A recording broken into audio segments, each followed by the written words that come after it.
Normally, yung behavioral changes dun sa isang rabid na aso ay makikita natin na parang agresibo lang siya, parang normal lang siya. Pero, in fact, the only way we can know if this is a rabid animal, kailangang i-test siya. I-test yung brain niya. Merong test na ginagawa para doon. But, kung ikaw ay merong aso, tapos nagulat ka isang araw na naging agresibo na yung aso mo na wala man lang trigger, na kahit ano lang, medyo maghinala ka na.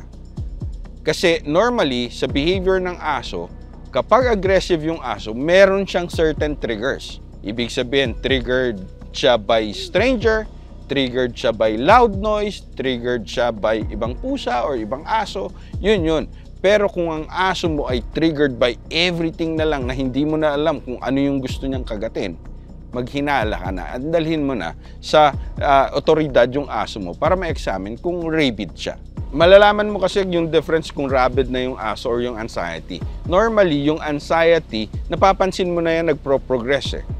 Yung rabid na aso, bigla na lang naging ganun. Bigla na lang siyang naging matatakotin sa hangin, naging matatakotin siya kahit sa tubig, hirap siya lumunok, naglalaway siya. All those things na nakikita mo, kailangan mo nang magduda at isipin na baka nakagat ng rabid animal yung aso mo. First and foremost, para malaman natin kung rabid yung aso natin, tignan natin kung meron silang mga open wound, baka nakagat sila ng ibang aso, and dun kasi yung source, yung rabies virus kasi pumapasok siya sa open wound. So halimbawa, may open wound yung aso mo or nakagat siya o kaya naman nadilaan ng ibang aso yung open wound mo na rabid, then possible na ma-infect siya. Normally, para ma-assess natin yung isang aso kung rabid o hindi, titingnan lang natin yung changes sa behavior niya. Pero hindi siya definitive. Ang definitive is kailangan mo siyang i-contain, dalhin mo siya sa veterinary, and the veterinarians will do a test to make sure na rabid talaga siya. Kasi karamihan, pwede nga mangyari kasi yung behavioral changes ng aso ay maging kaparehas ng rabid animal. Kailangan mo lang makita yung progression na yon.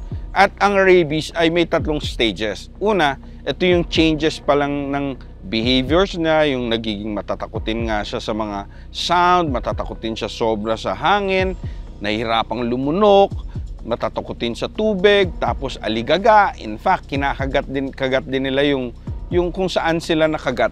Pumasok yung rabies, kinakagat din nila yung katawan. Self-harm, tapos lethargic siya. Ang susunod na stage doon ay yung frantic and furious stage. Ito yung stage na nagwawala na siya. Na lahat na lang ng makita niya gusto niyang kagatin. Kahit nakahoy, kahit ano yan, kahit bakal kakagatin niya. Tapos, pag napunta na sa utak talaga yung rabies, yung last stage niya, ito na yung catatonic na wala na talaga.